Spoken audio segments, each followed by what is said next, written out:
Hello, it's great to see you. I'm working with the Say Cheese kit today, and I've been inspired by a picture I saw on Instagram. So I will leave the original inspiration or creator down in the description so you can go and check that out. I'm starting off with this circle piece from one of the kit papers. I've just fussy cut that out and I'm using that as my centre. So I know that I want to use all of the kit papers for this. So I've grabbed this piece from my desk. This is a white sparkly piece that I just had on my desk. I want to keep the background slightly plainer so I can use all of the pretty colours in this kit. So I'm literally just cutting that down to a random size so that the circle will still fit on there. It does fit quite nicely actually in my scrap therapy book. So I think that's where this will be living.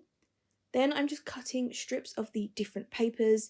This striped one was great because I cut all the individual colours out to add all different kinds of patterns and colours to the loops that I'm going to create in a minute. When I was adding the cameras, I wanted to make sure you'd actually see the whole camera, so I've made sure to cut some of those out.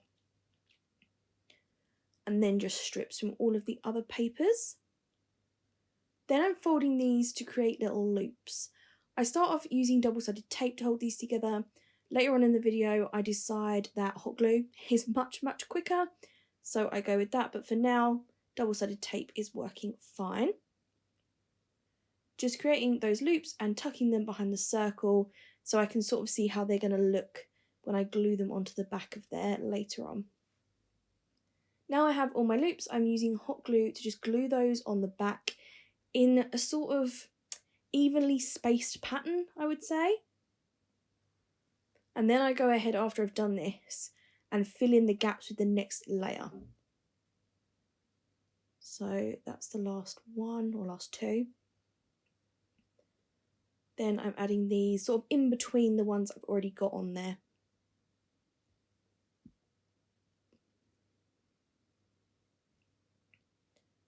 Creating a fun layered look using all of these loops. I need more, so I use my hot glue gun. This is when I realised that is much quicker, and I add some more of these onto the layering at the back, or onto the layers at the back, sorry. These need to be slightly longer because obviously they need to stick out more, so do bear that in mind when making your loops if you're going to make them all at the beginning.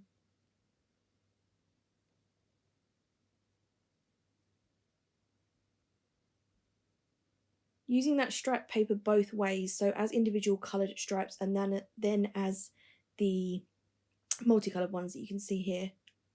Tripping over my words. And then I'm sticking this down. I'm using some double-sided tape in the centre, sorry, there I go again. Foam tape in the centre.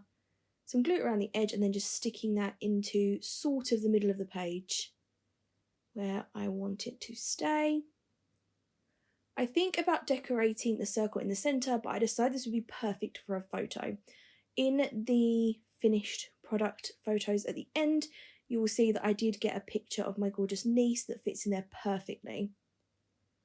I'm just filling in some more of these gaps, slotting loops in between other ones. So I'm hoping you can see what I mean. It's much easier to show it than explain it.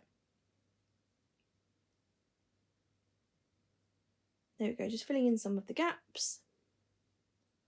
Magically, that's all done. And this is me looking for something to go in the centre, which ultimately I decided not to do. Instead, I decided to go for just circles everywhere. So I'm backing the white sparkly piece on this peach one. I think it just needs a little bit of something extra to make the colour come all the way to the edges, to sort of draw your eye out to the edge of the page. So I'm just roughly matting that on there. And then I go ahead and stitch around the edge. I think I do that after I've added the circles. So this is a great way to use up these circle stickers. I always have these left in my kit after I'm done with my project, but not this month. I have cut them in half so I get double the use, which is great. I like to put things in clusters and sort of have a bit of each in each cluster. So like you can see with this yellow one here, a bit at the top, bit at the bottom. There's my stitching. I've got gold stitching on there. I picked up some thread from Lidl and it is a dream. I'm gutted I couldn't find any more. So I'm down to, well, my one and only roll of that. So I'm going to have to try and source some more when I'm finished. And then I'm just grabbing any enamel dots that are in the right colours.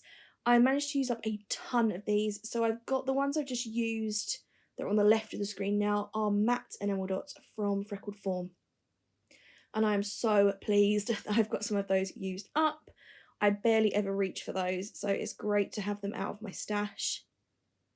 I'm adding the little polka dot ones are from Hobbycraft. They have a new sort of range of gems with pretty things in them, so definitely check those out. I love those. Adding those on now, and I cut some of these in half again to do that sort of using a part here and a part there, and they do cut okay. I know that enamel dots do not. Do not try and cut those, you will lose a finger. But these ones cut okay. I'm looking for something else. I decide that I want some teeny tiny gems. Like I said, literally just adding all of the circular elements on this one. So it looks like I've just thrown down a bunch of circles. Adding some orange gems in a second. Again, looking for something else. And just sticking with the circles instead. Adding these bright orange ones. I love these. They're such a fun colour. Adding even more of these spotty ones. And then that is my layout complete. Thanks so much for hanging out and crafting with me. Please don't forget to like and subscribe. And you can find me on the Lollipop Box Club blog as well. So make sure to check that out if you want monthly inspiration from me. And I will see you next time. Thanks for watching. Bye.